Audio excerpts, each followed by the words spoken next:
حمد و صلات کے بعد نہایت ہی واجب الاحترام معزز و مکرم سامعین و حاضرین اکرام، اللہ رب العزت کا لاتعداد بار شکر ہے جس کی توفیق سے ہم سب نماز جمعہ کے لیے حاضر ہیں۔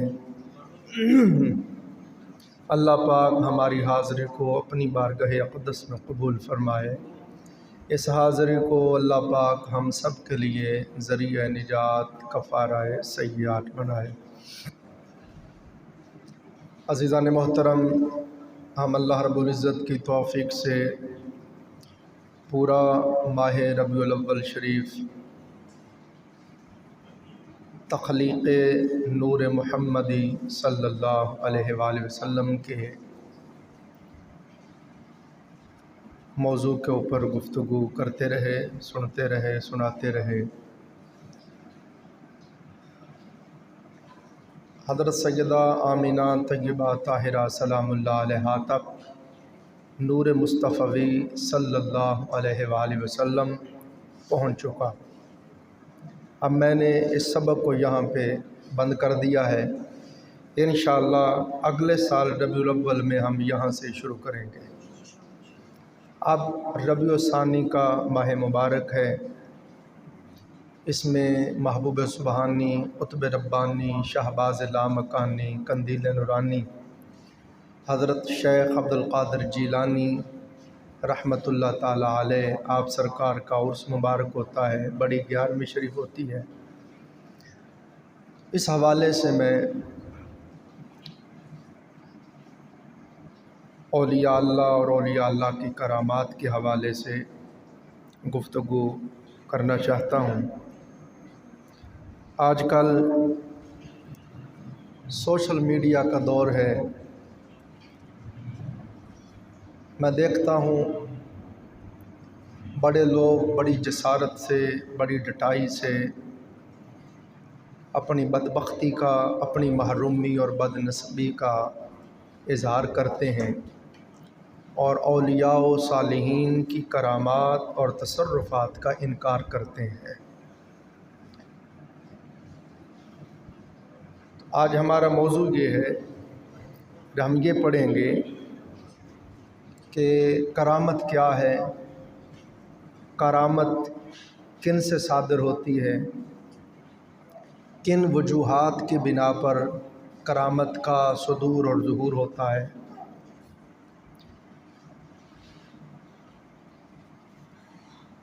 عزیزان محترم، خلاف عادت، خلاف معمول کسی کام کا ظاہر ہو جانا، یہ عادت نہیں، یہ معمول نہیں کہ آدمی پانی کے اوپر چل سکے، مگر کوئی پانی کے اوپر چل پڑے اور اس کے جوتے بھی نہ بھیگیں تو یہ خلاف عادت ہے، یہ خرق عادت ہے، یہ خلاف معمول ہے۔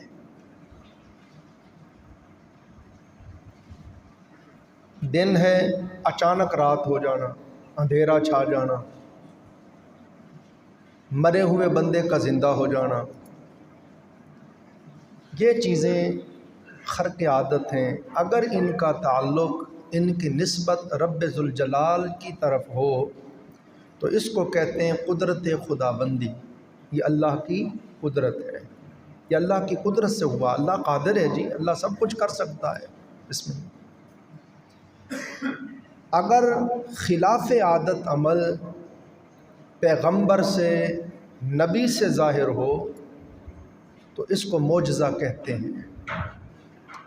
پیغمبر سے، نبی سے، رسول سے اگر خلاف معمول، خرق عادت کوئی عمل ظاہر ہو تو اس کو معجزہ کہتے ہیں۔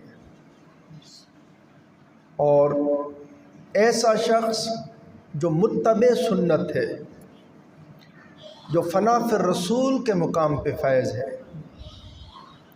اس ولی اللہ سے اگر کوئی خرق عادت کام ظاہر ہو تو اس کو کرامت کہتے ہیں۔